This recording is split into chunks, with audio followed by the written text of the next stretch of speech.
Good morning, students. Today we will have the revision of first unit. So under the first unit we have seen three topics. The first one is microprocessor introduction. The second topic is Intel 8085 microprocessor introduction, and the third topic is introduction to the Intel 8086 microprocessor.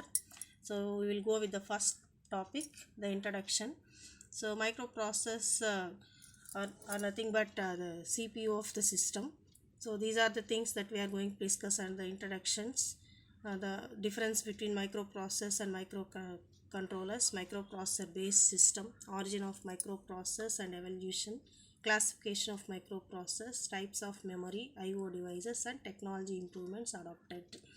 So coming to the introduction, the microprocessor is an electronic chip that functions as the CPU of a computer.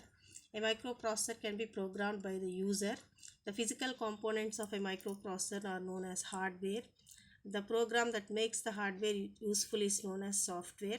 And various semiconductor technologies such as TTL, ECL, and CMOS are used for development of these chips. So the difference between microprocessors and microcontrollers. The microprocessors are going to be connected to the memory and I/O devices externally via the system bus, whereas the microcontroller is an onboard chip where the I/O devices and my memory are connected internally. So coming to the microprocessor based systems, here we discuss how the CPU is connected to the I/O devices and memory. The system bus connects the microprocessor to the memory, to the I/O devices and the memory. The system bus is again divided into three components: the address bus, data bus, and the control bus. Address bus is used to address from the CPU to the I/O device or the memory location. The data bus is used to carry the data between the CPU and the I/O devices, and the control bus is used to carry the control signals.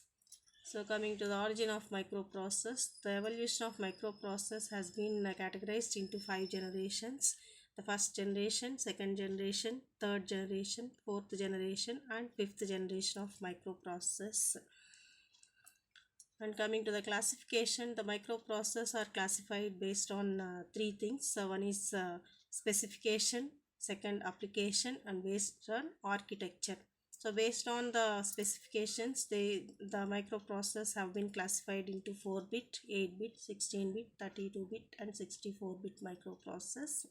And based on the applications, there are three categories: the general purpose process, microcontrollers, and special purpose microprocessors. And based on the architectures, there are again three: reduced instruction set computers, complex instruction set computers, very long instruction word, and also the superscalar process. So the memory is divided into 4 groups: processor or register memory, cache memory, primary memory or main memory, and the secondary memory. The main memory is again characterized into RAM and ROM. The RAM is divided into static RAM and dynamic RAM. And input output devices. So the input devices are used to carry the data from the outside world to the processor, and the output devices are used to carry the data from the CPU to the outside world. And there are number of input and output devices. And coming to the technology improvements adopted, there are 6 areas. One is increase in data bus and address bus width, increase in speed, reduction in size and increase in capability, development of external peripherals, increase in memory unit size and speed. Microprocessors can be handheld. Thank you.